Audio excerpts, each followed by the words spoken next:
Warning: we are not professionals. Proceed at your own risk. Our advice should only be taken if you have no other option. This content is merely for entertainment purposes. Sometimes. Alright guys, in today's video we're installing a 2-post lift in our shop from start to finish, or at least mostly finished. We had some close calls, some sketchy moments, and a few laughs along the way. Let's get into it. We started by pouring a concrete pad to give the lift a solid base.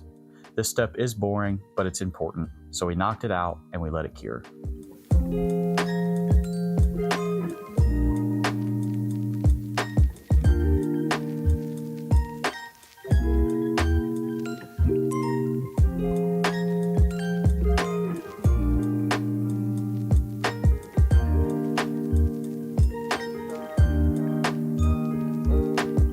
Then came the fun part, raising the first post by hand.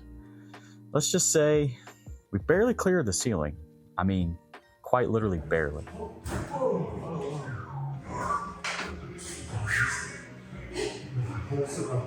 Originally, we tried using a ratchet strap to pull the post into place, but that went nowhere fast. So we called in backup and got the tractor with our forks. So, as short as my YouTube career is, this was darn near almost the end of my YouTube career. My dad let the forks down and I didn't know. I shifted the post and it slammed down. If I hadn't let go, it probably would have crushed my fingers.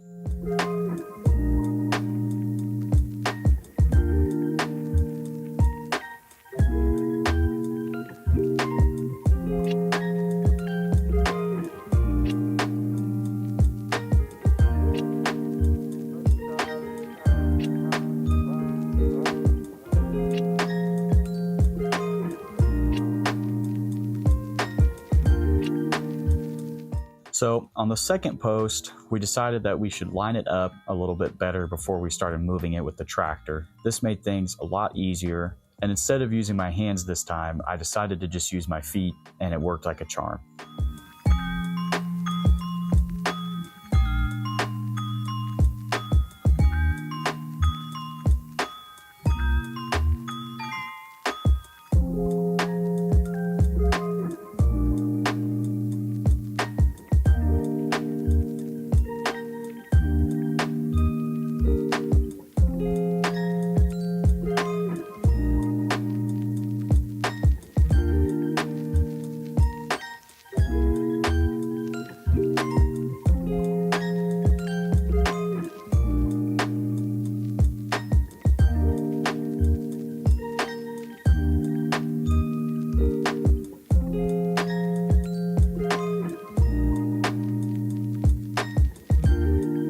Next, we used the forks to try to get the header bar as close as we could across from the post, but it wouldn't reach, so we muscled it up the rest of the way on top of our ladders.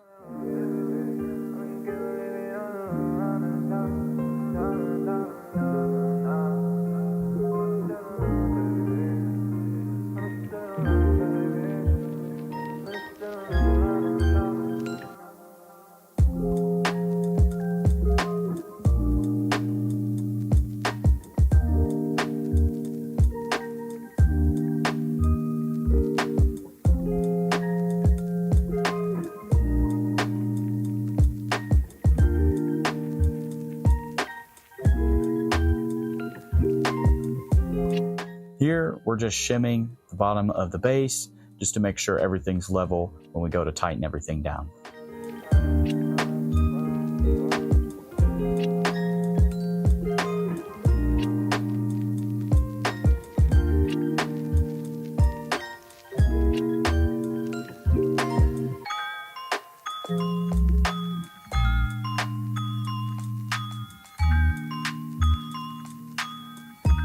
And we torque the nuts on the anchor bolts to 80 foot-pounds.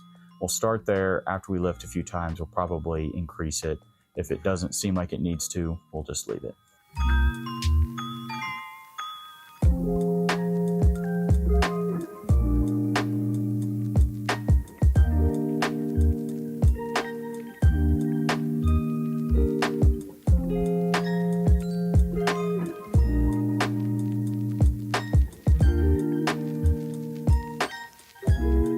Here, we're just placing the cables where they need to go before we run them across the header bar, and then we're also going to run the hydraulic lines along with the cables.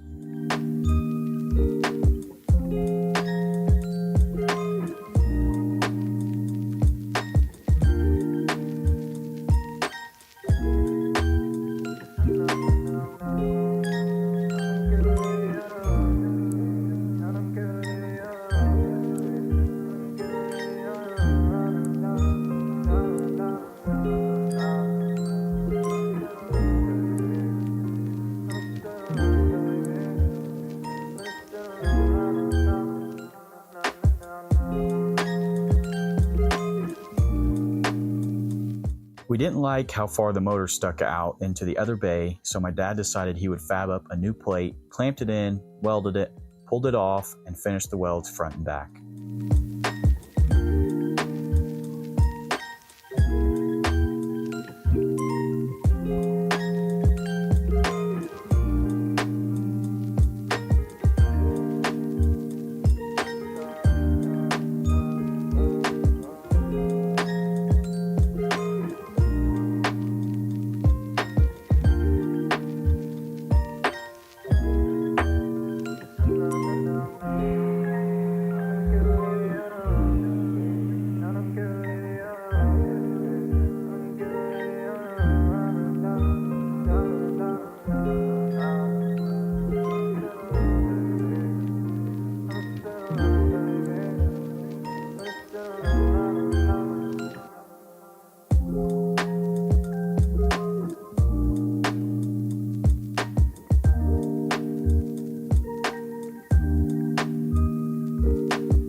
Here, he's using his grinder to cover up the weld so no one knows how bad of a welder he is.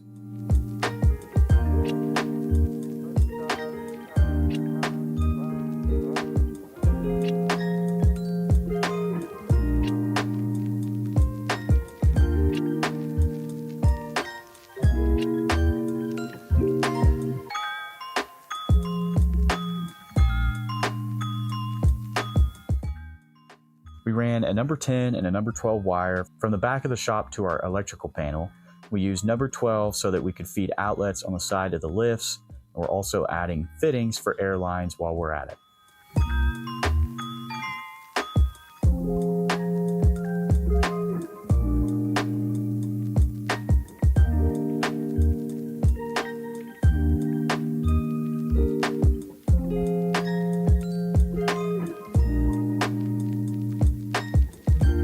Next step, we filled the hydraulic reservoir with hydraulic fluid, and then we also bled it off, which we don't show in the video, but we did that while we were at it.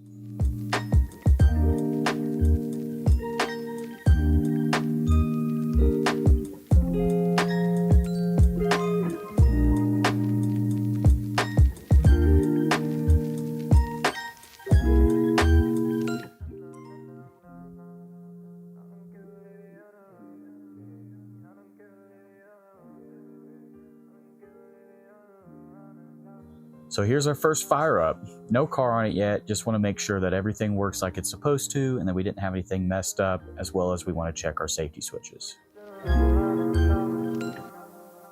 Funny enough, it wouldn't go down without some weight, so I had to jump up on it, and that did the trick, at least a little bit.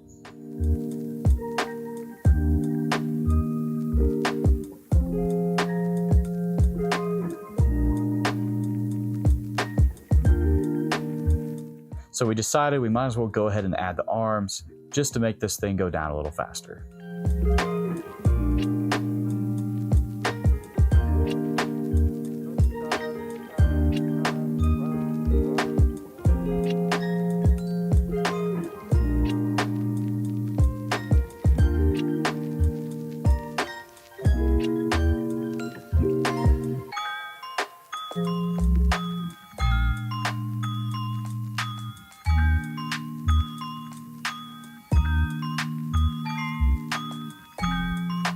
So as you can see in this clip, something was making an awful smell. I'm not sure what it was. Finally, we decided to do a full lift test. And I'll just say this, if you want to see what happened next, drop a comment and let me know if you want a part 2. Thanks for watching. Getting close. What was that? Wait a minute.